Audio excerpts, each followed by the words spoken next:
Dans cette vidéo, nous allons faire la méthode 4 du chapitre 11 sur les fonctions affines. On va apprendre à déterminer le signe d'une fonction affine.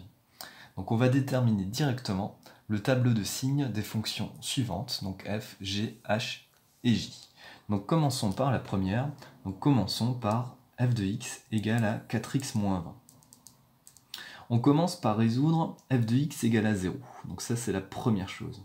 Donc f de x égale à 0 nous donne 4x moins 20 égale à 0, soit 4x égale 20, et en divisant par 4, on obtient x égale à 20 sur 4, c'est-à-dire x égale à 5. Donc ça nous donne la valeur de x en laquelle 4x moins 20 s'annule. Donc on peut maintenant faire le tableau donnant le signe de 4x moins 20. Donc on place x en première ligne, on place le signe de 4x moins 20 en deuxième ligne, et on va placer donc la valeur de x en laquelle 4x moins 20 s'annule, donc on avait trouvé 5, et on travaille sur l'intervalle moins l'infini plus l'infini, c'est-à-dire r. Donc déjà on peut mettre directement 0 lorsque x vaut 5. Et maintenant on va déterminer quand est-ce que 4x moins 20 est positif et quand est-ce que 4x moins 20 est négatif. Donc pour ça, eh bien on regarde le signe du coefficient directeur.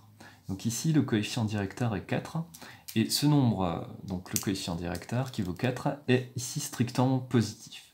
Donc ça, d'après le cours, on avait vu qu'on a une règle qui nous dit que l'on place alors les signes de cette manière, indiquée sur le tableau. On place d'abord le moins et ensuite le plus. Faisons le même type de travail maintenant pour la deuxième fonction, pour g de x égale à donc moins 3x plus 21.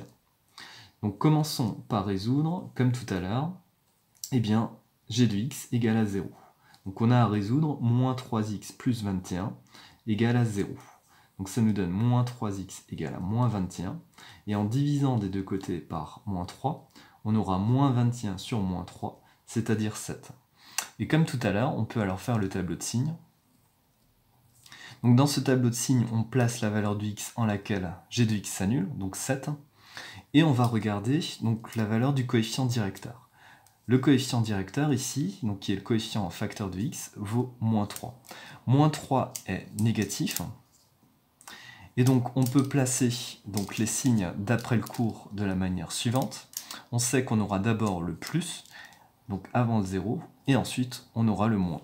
Donc ce qui signifie que moins 3x plus 21 est positif lorsque x est plus petit que 7, et est négatif lorsque x est plus grand que 7.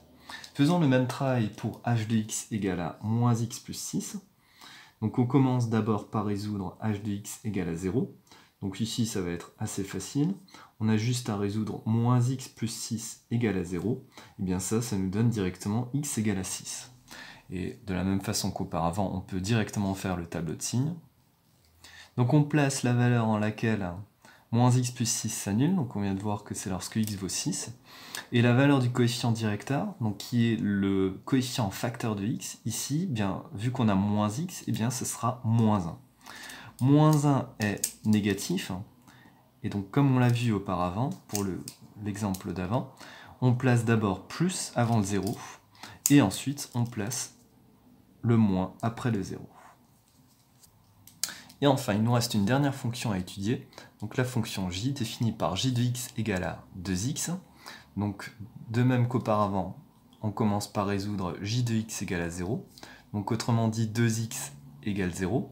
2 fois combien égale 0? Et bien ça nous donne 2 fois 0 égale 0, donc x égale à 0. Donc on place la valeur de x en laquelle 2x s'annule, donc on a trouvé 0. Et on regarde le coefficient directeur, le signe du coefficient directeur qui vaut ici 2. Donc 2 est strictement positif. Ainsi, on est dans le même cas que tout au début. On place d'abord le moins avant le 0, puis ensuite plus.